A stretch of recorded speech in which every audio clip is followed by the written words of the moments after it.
Assalamualaikum warahmatullahi wabarakatuh. Hai semuanya, apa kabar? Aduh, kalau kelas 8 itu postingnya emang seminggu sekali ya.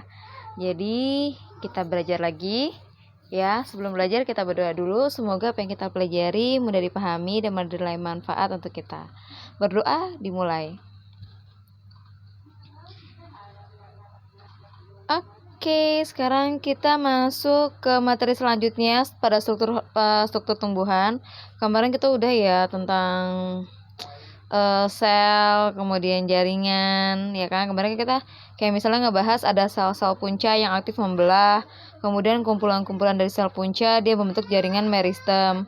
Nah, kemudian lapisan jaringan meristem dia ketemu dengan jaringan yang lain, misalnya ada jaringan dasar, ada jaringan pembuluh, xilem dan flum. Kemudian jaringan-jaringan tersebut ya dia berkumpul menjadi sebuah organ. Nah, salah satunya misalnya organ batang atau organ daun seperti itu ya.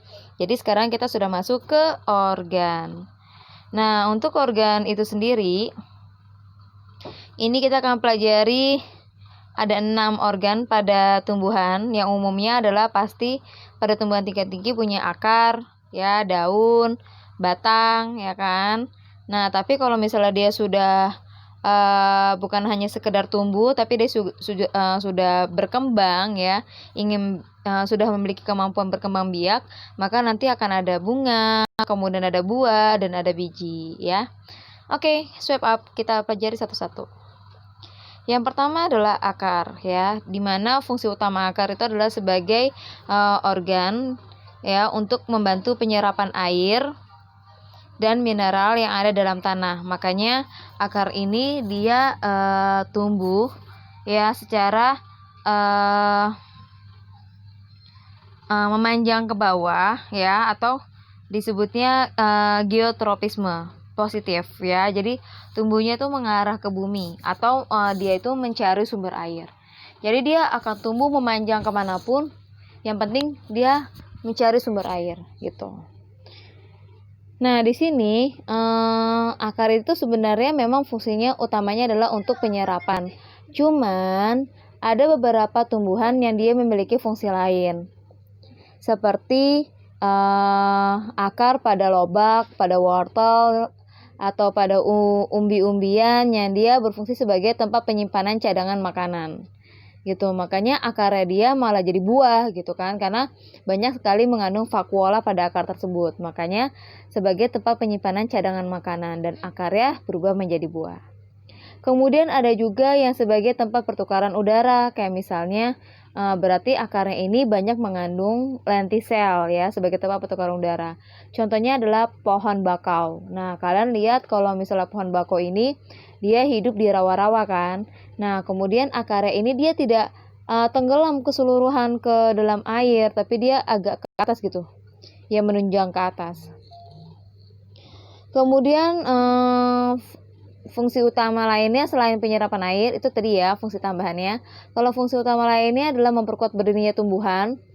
Jadi kalau misalnya kalian pengen nanam tumbuhan dari kecil sampai dia dewasa, pasti itu akarnya sangat-sangat kuat karena akarnya sudah menjalar kemana-mana. Tapi kalau misalnya aku banyak sih pohon-pohon tumbang yang ada di pinggir jalan, ya iya, karena dia kebanyakan pohon-pohon yang di pinggir jalan itu dia pohon yang sudah yang dia udah dewasa, yang sudah besar, terus baru ditanam. Ya jadi jelas akarnya tuh sistem pertahanannya tuh nggak kuat dan akarnya belum menjalar kemana-mana gitu. Kemudian mengangkut air dan zat ke batang. Ya, ini karena ada fungsinya sebagai pembuluh, ya, ada xilem dan flum. Oke, sekarang kalian bisa lihat sebenarnya di struktur dari akar, ya. Seperti yang kemarin udah dibilang, di sini di bawahnya ada tudung akar. Ya, tuh ada tudung akar. Paling bawah, paling ujung, pokoknya bagian yang kalian sentuh itu adalah tudung akar di bagian ujungnya. Yang dia itu, ingat dia adalah jaringan meristem primer. Berarti banyak mengandung sel punca yang sangat aktif membelah. Kemudian ada xilem untuk mengangkut. Tadi setelah akar menyerap air yang dibantu nanti bulu-bulu halus. Nah, airnya tersebut akan dibawa oleh xilem dari akar menuju daun. Kemudian ada silinder pusat ada flume juga. Akar itu buat tumbuh dia juga membutuhkan makanan kan. Nah, makanan itu berupa hasil fotosintesis. Maka dari daun ya nanti balikin lagi ke akar biar akar bisa tambah besar. Dia punya makanan juga biar dia semakin kuat untuk menyerap air. Kemudian ada endodermis, ada korteks ya. Ada epidermis. Nah, epidermis pada akar inilah yang dia berubah menjadi bulu-bulu halus. Oke, gampang ya. Oke, next kita ke daun. Nah, di daun ini sebenarnya kemarin kita udah bahas ya. Di nomor 1, nah ini nomor 1 sama nomor 13, 10 atau 13, itu adalah lapisan epidermis ya, yang mana bagian 10. Oke, kita pakai not aja dulu. Ini yang nomor 10. Yaitu adalah epidermis atas nih ya, ini epidermis atas ya, kemudian yang ini adalah epidermis bawah. Nah, kemudian di epidermis atas, ingat dia memodifikasi ya badannya, jaringannya itu membentuk namanya lapisan kutikula. Sedangkan untuk epidermis bawah, dia itu memodifikasi dirinya menjadi stomata. Ya, jadi hidungnya itu buat sebagai petekaran udara itu adanya di bawah ya, karena agar tidak terjadi penguapan berlebihan. Nah, kemudian ada jaringan dasar nomor 11 dan 12 ya. Ini jaringan dasar dua-duanya atau jaringan parenkim. Yang nomor 11 ini yang atas adalah parenkim palisade, yang 12 adalah parenkim spons ya. Kalau yang parenkim palisade ini yang atas dia panjang-panjang kemudian rapat. Kalau yang 12 bentuknya agak bulat, kemudian dia tidak rata. Ya, ada seperti ada ruang antar selnya. Kemudian yang ini adalah jaringan pembuluh, di mana warna biru adalah jaringan xilem, yang warna coklatnya adalah jaringan phloem. Oke, gampang ya, gampang sekali memang kalau dipelajari ya.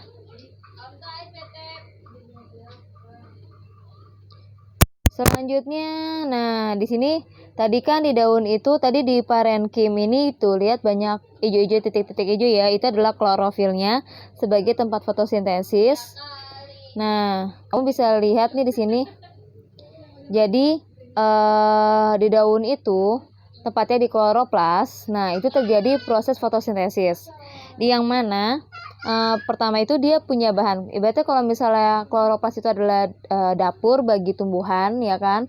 Berarti di dapur itu harus ada bahan-bahan makanannya dan ada alat masaknya. Nah, bahan-bahan makanannya itu buat dia masak itu ada karbon dioksida. Ya, yang mana karbon dioksida ini salah satunya didapat oleh daun melalui organ stomata tadi, ya kan? Kemudian ada air juga ya yang didapat dari akar dibantu dibawa oleh xilem, ya kan, dari akar ke daun. Nah, setelah udah ada dua bahan tersebut, dimasaklah ya di kompornya ibaratnya itu adalah sinar matahari. Jadilah makanannya yaitu glukosa C6H12O6.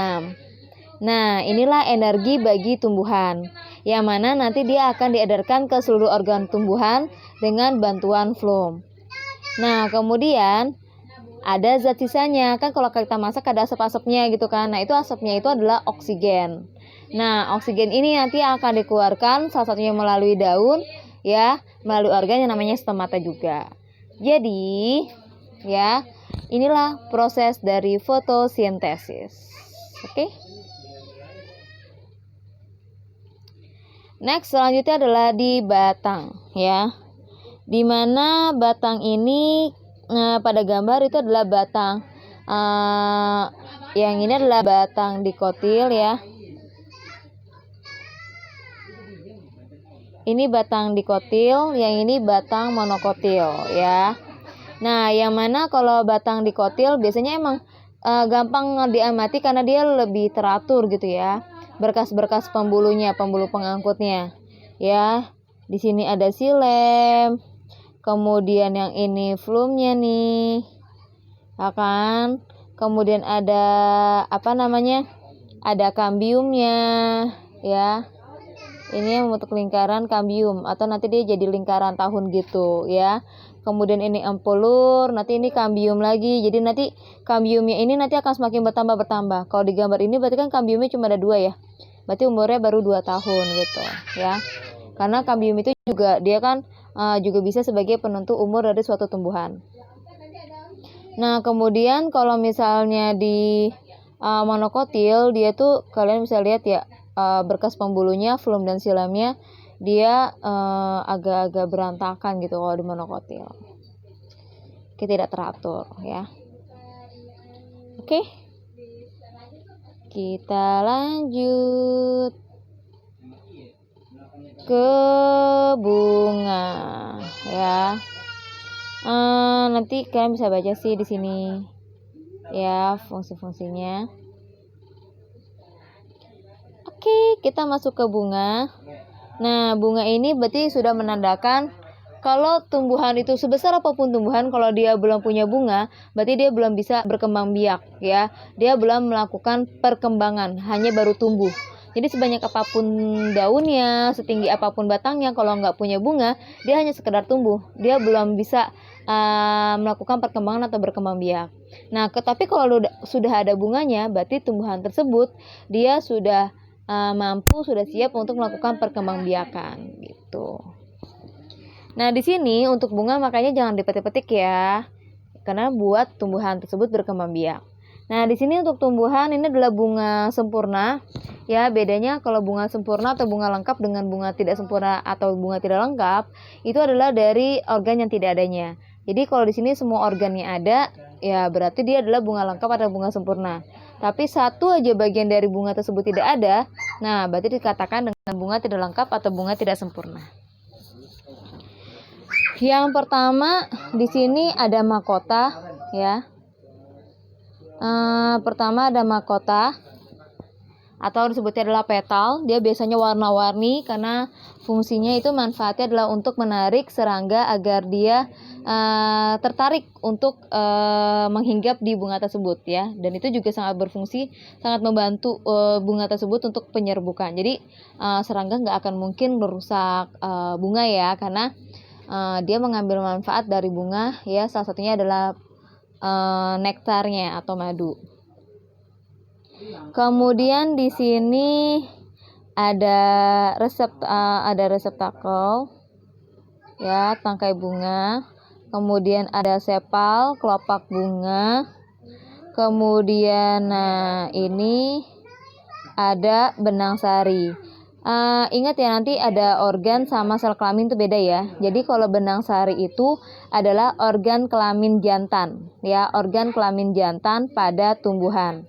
Nah, di bagian di sini organ kelamin jantan pada tumbuhan ini dia ada bagian-bagiannya, yaitu ada tangkainya ya, tangkai sari, ada kantung serbuk sari dan ada serbuk sarinya.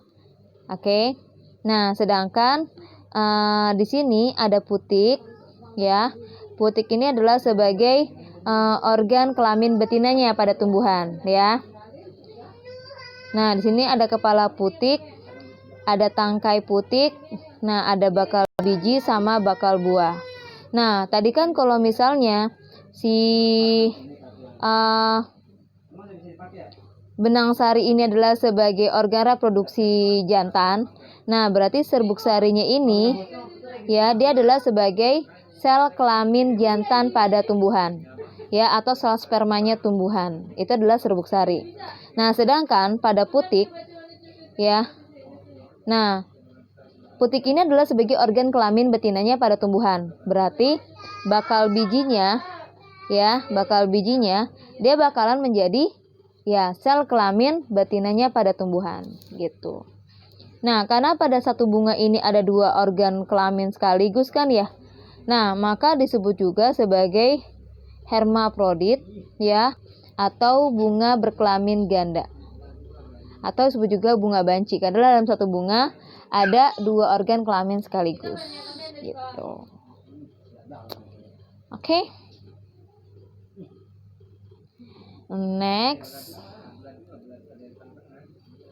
kita ke biji. Nah, biji itu dibagi menjadi dua macam, ada biji dikotil sama biji monokotil. Kalau misalnya biji dikotil, ya dia itu memiliki dua cadangan makanan pada biji, ya. Nah, sedangkan kalau misalnya pada monokotil,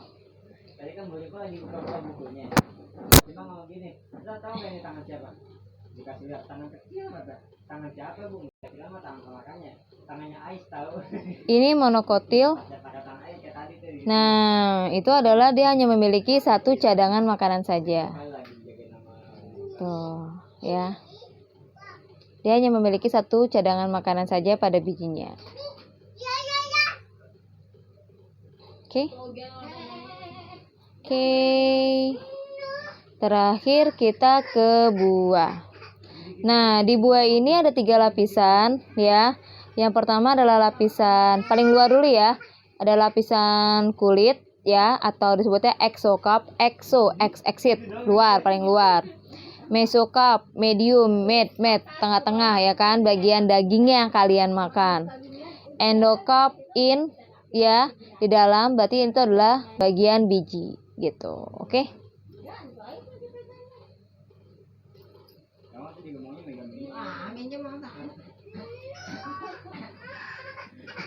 Terus alhamdulillah sudah selesai.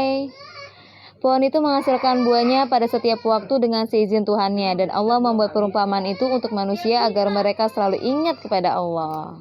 Dalam surat Ibrahim ayat 25. Terima kasih untuk pertemuan hari ini. Terima kasih sudah menyimak, sudah mendengarkan.